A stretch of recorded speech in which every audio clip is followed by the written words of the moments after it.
What's up, everyone? Welcome back to another fantasy football video.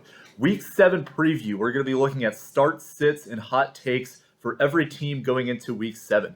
So this video is going to set the stage for a start-sit preview with the information we have now going into Week 7. And if you comment in this video, then I will answer your questions in a fan mailbag video that comes out every Saturday morning.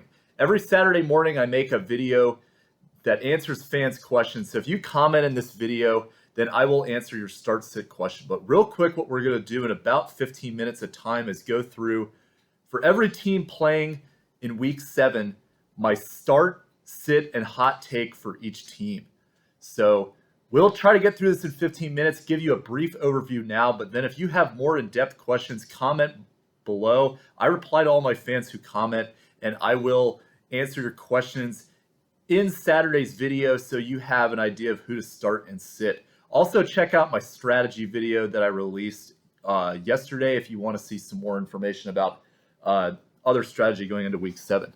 But we will start with the Thursday night matchup, Denver and Cleveland. So for Denver, my start for Denver, I'm going to be starting Teddy Bridgewater. I think he's got a great game. Cleveland's pass defense has been gashed the last few weeks. Really like Teddy Bridgewater. Guys that I am sitting, though, include Melvin Gordon and Javonte Williams. Unfortunately, they're just in a situation they're splitting each other's touches. I think you have to set expectation management until then, and the Browns' number 2 run defense in football right now, so not a great matchup for them. And then my hot take is that Courtland Sutton is going to continue putting up great fantasy numbers. A lot of people are recommending that you try to sell him with the impending return of Jerry Jeudy. However, Sutton does have a lot of talent. Started off a little slow this season because he's recovering from injury, but I'm not entirely convinced that Jerry Jeudy will take away all the touches from Sutton like some people are saying. Still a great receiver to hold on to until Jeudy gets healthy.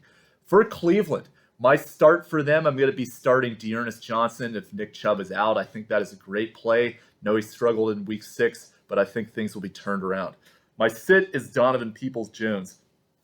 People may be trying to convince you after last week's game that he would be a good play for this week. I would highly recommend against that. He's been very inconsistent. And my hot take is that if Odell Beckham does not perform in this game, he is worthy of dropping. He's already performed at that level anyway, but you don't drop him because of his name. But if he puts up another poor performance, then with buys coming up and all that, I think you have to consider cutting him. Washington and Green Bay. So my start with Washington, I'm going to be starting J.D. McKissic. I think he's got a great matchup, especially with Gibson being out, likely coming from behind. Really like that matchup for McKissic. My sit for them is going to be Jared Patterson. He's another guy that you could potentially pick up for them as well, depending on what happens with Gibson's injury. Even if Gibson is fully out, I don't like Patterson's outcome, particularly because of the fact they will likely fall behind. And then my hot take for Washington is that Ricky Seals-Jones will be a top 10 tight end as long as Logan Thomas is out in fantasy football. He has got a lot of volume, and I don't see that going away, particularly with the role and limitations of this offense at receiver other than Terry McLaurin. For Green Bay, my start consists of Aaron Rodgers. People have been up and down in terms of how they view Aaron Rodgers at points this season, but he's playing very well now. I think even if they get ahead on Washington, I think he will still put up some good fantasy numbers. My sits are all the Packers receivers other than Devontae Adams. I think Allen Lazard is a sit. Randall Cobb has already kind of proven that he's somebody that really shouldn't be rostered. Any of these guys I would not play at wide receiver other than Devontae Adams. But my hot take is that A.J. Dillon can be used as a flex start this week, especially with all the buys. I expect that Green Bay will get ahead on Washington, and that will mean that A.J. Dillon will have more involvement. So he is a great flex consideration for this week. Kansas City and Tennessee. My start for Kansas City is going to be Darrell Williams. Great matchup against Tennessee. Heavily involved as the lead back. Well, now that Clyde Edwards-Helaire is out, really like Darrell Williams. My sit is going to be McCole Hardman. Again, great matchup against Tennessee, but he's getting more involved in the offense. But we've seen this offense totally focus at times on Tyreek Hill and Travis Kelce, and I believe that Hardman, you're making a dart throw if you're throwing him out there expecting there could be a good matchup, could be very disappointing. And then my hot take is that Travis Kelce is due for a big game. He hasn't been particularly overwhelming over the last few weeks, but I think it's coming, and I think this is a great matchup coming up against Tennessee where he can definitely take advantage of that. Tennessee, my start is Ryan Tannehill going up against that Kansas City defense and needing to catch up with them. I like Tannehill to turn around his funk. My sits are basically every wide receiver on this team other than A.J. Brown, Nick Westbrook-Ikine, Cameron Batson, guys like that. I am not looking in their direction. And then my other take is that this is the game where Tannehill turns around and that he is going to break out in this one. I think he's going to potentially put up borderline top 5 numbers in this game. Atlanta and Miami. So my start, Matt Ryan, got a great matchup against a poor defense coming off a bye. He's a great waiver wire addition. My sit is Mike Davis, just simply because of the efficiency of his running play. I don't think he will have a breakout performance here. And then my hot take is that Calvin Ridley is going to produce top 10 wide receiver value this week. He is going up against a great matchup. I believe it's going to be borderline top 5 as well. Really like him bouncing back from his 2-week absence. He's a guy I was saying that you should try to buy low on. But this is the time I think that he breaks out this season. For Miami, so my start is going to be Tua Tagovailoa. I think he's got another great matchup. Jalen Waddle is another guy I'm throwing out there as a start. My sit is Myles Gaskin. And my hot take that kind of bleeds into this as well is that if Myles Gaskin puts up another game where he rushes for 20 yards or less, he is droppable. And it all is going to depend also on his involvement in the passing game, but especially if he has a game that's something along the lines of 5 for 20 and no receptions, then you can just drop him off your team. He's too inconsistent to be relied upon. The Jets and the New England Patriots. So for the Jets, my sit for this week is Michael Carter, but I do like Michael Carter the rest of the season. He is a great pickup coming off his bye, but he's the guy that I would rather stash against that Patriots D. My start would be Jamison Crowder. There's not a lot of guys that really like to start on this Jets team, but for PPR purposes, Crowder, I think, has some good value there. And then my hot take is that Corey Davis is a sit here. I don't think that – I know the Jets will be behind and likely throwing, but I'm not confident that Davis will get the involvement to put up a great number. I would personally be trying to avoid him. For New England, my sit is going to be Mac Jones. I don't think you play Mac Jones despite playing a poor defense like the Jets. I just don't think the upside is there personally. My start is Hunter Henry. I think that Hunter Henry has he's really gaining steam as one of the better pass catching options on this team. Great tight end start for this week if you need one. And then my hot take is that Ramondre Stevenson is going to have a startable flex caliber game here.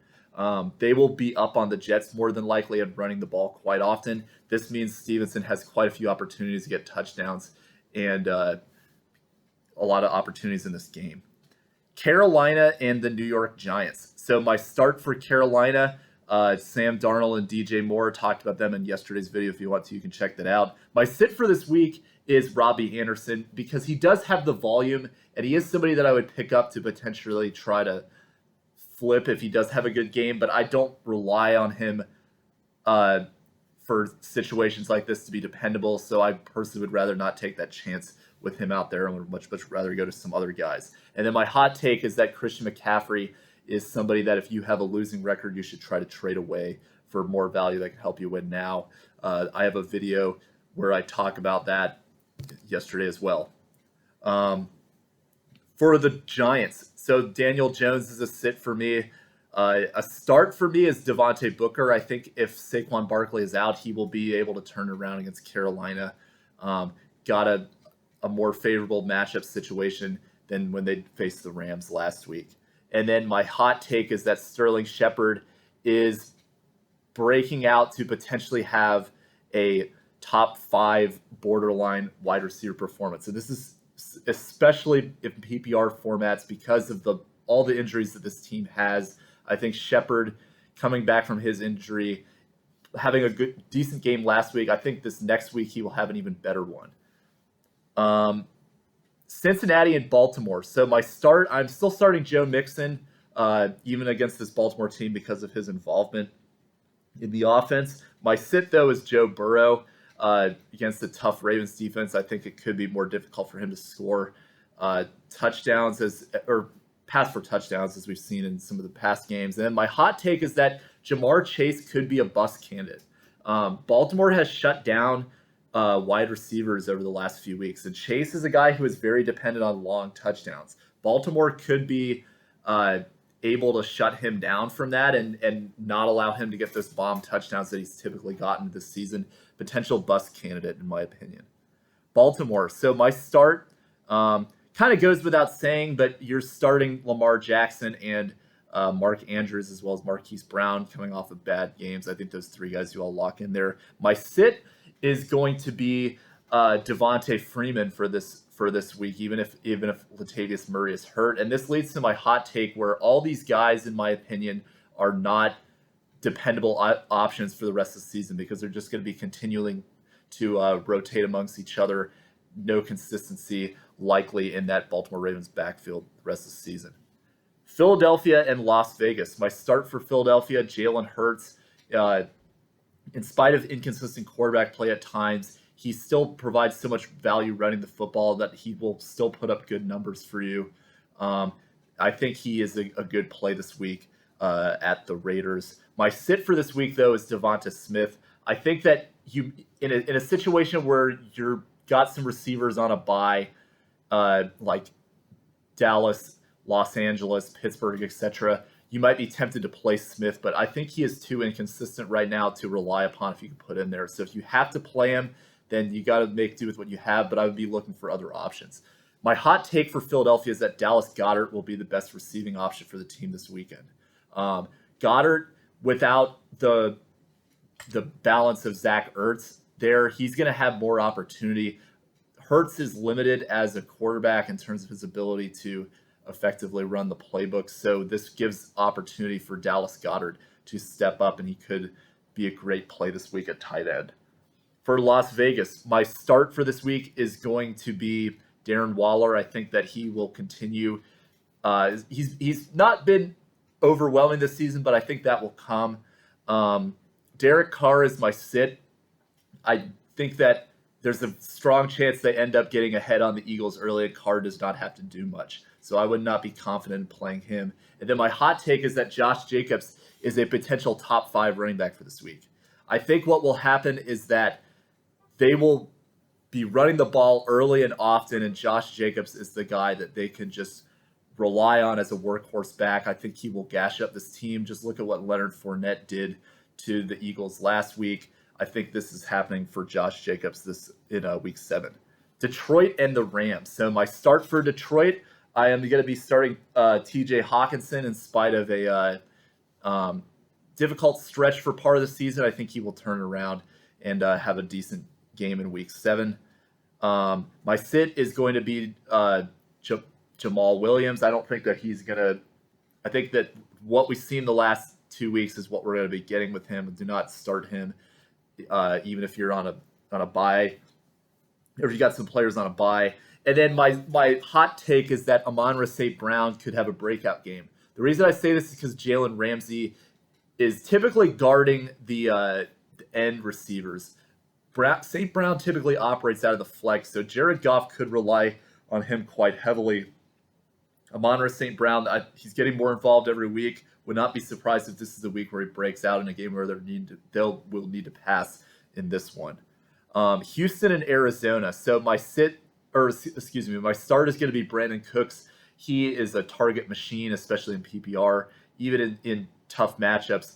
But especially in this one where they're going to be throwing quite often and will have the opportunity to pass the ball downfield, I think that this is a good play. My sit is Davis Mills. I don't really think I have to go into that too much.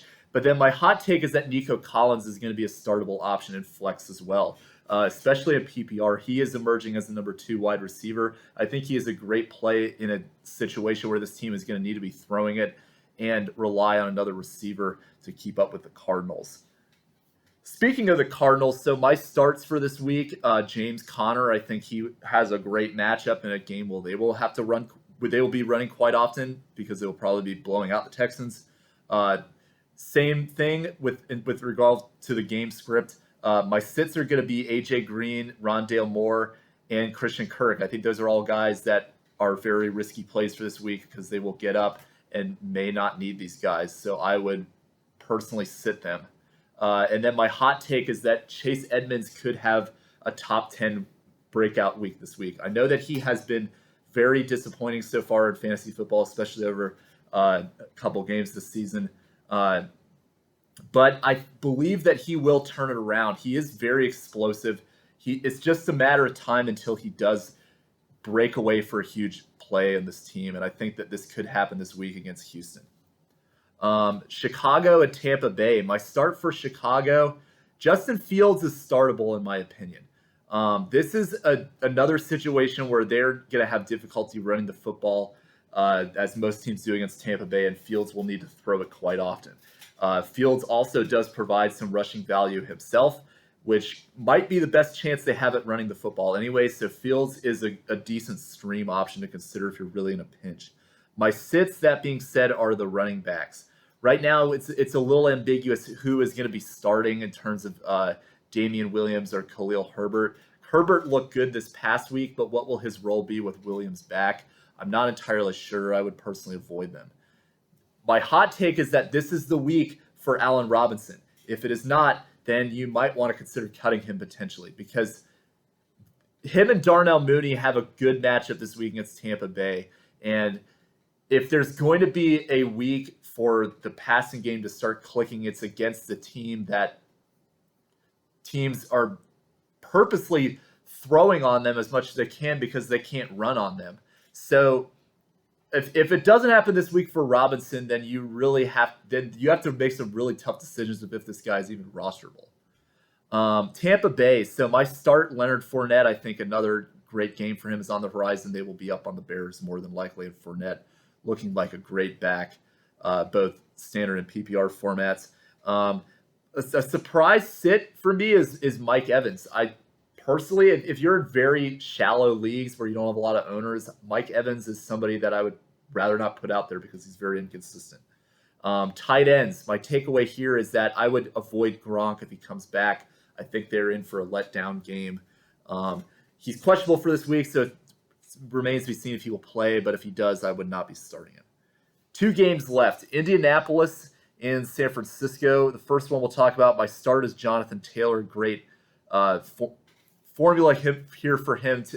Colts, I think, have figured out based on this last week that they need to run the ball and set up their offense similar to the way Tennessee does for Jonathan Taylor to be successful and for this team to be successful.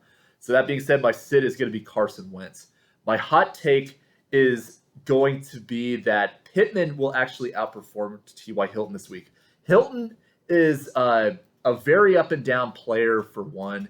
2, he has very good games historically against Houston, and he's also now dealing with a quad injury. It's expected that he will be okay, but I think that you should not be surprised at all if Pittman actually does outperform Hilton this week, and Hilton potentially is disappointing.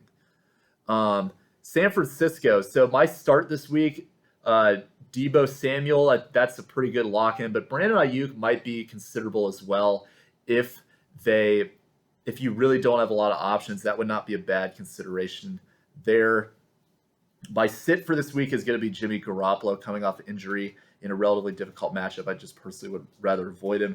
And then my hot take is that the running backs will be disappointing this week. So Elijah Mitchell projected to be the guy, but if Michael Hasty comes back, they could split time. And it's just, this is a backfield that I personally would not feel confident in trying to expect great things out of, based on how Kyle Shanahan likes to rotate it around. Last game, so New Orleans, Seattle, my start for this week, really one of the only guys that I have confidence starting, and I think you pretty much start him anyway every week, is Kamara. But this is going to be set up for him to greatly, especially against a poor Seattle run defense. My sit is going to be Jameis Winston. I think that there's, as I've talked about before with him, he just doesn't have the yardage to justify. He has games where he throws for touchdowns, but he doesn't have the yards that equates to it. So that regression to me means that he's a very risky play. Would avoid him. And then my hot take is that Adam Troutman is a potential tight end that could give you some stream value in very deep leagues. The receiving options are relatively banged up. Taysom Hill is also not very involved. So we saw against Seattle that they had success going to the tight end, or Pittsburgh did when they played Seattle last week. Troutman could be an interesting player to consider for week 7, but not somebody I would start. Seattle. So my start for them is going to be the running back core, depending on who starts. I believe it will be, I personally think that they're going to have Rashad Penny start, but I think either way, these guys have some decent value if they're thrown out there. My sit for this week is going to be Geno Smith. I just think that this formula, Seattle is realizing that they are better when they're running the football, especially as Smith, their quarterback, and I think that they will. He just won't have the opportunity. And then my hot take is that DK Metcalf could have a very poor game going up against Marshawn Lattimore, one of the best corners in the league, and decreased play at quarterback. Metcalf could struggle here. So that's all I've got for start sits and hot takes for week 7. So comment in this video below if you have a start sit question leading into week 7 that you want me to talk about in depth, and I will answer that in a video that is coming out on Saturday morning. So comment your questions below, and I reply to all my fans who comment. So keep that in mind, and yeah, let me know if there's anything that you need question-wise for this week, and I'm happy to help. All right, well, I'll see you guys next time. Bye.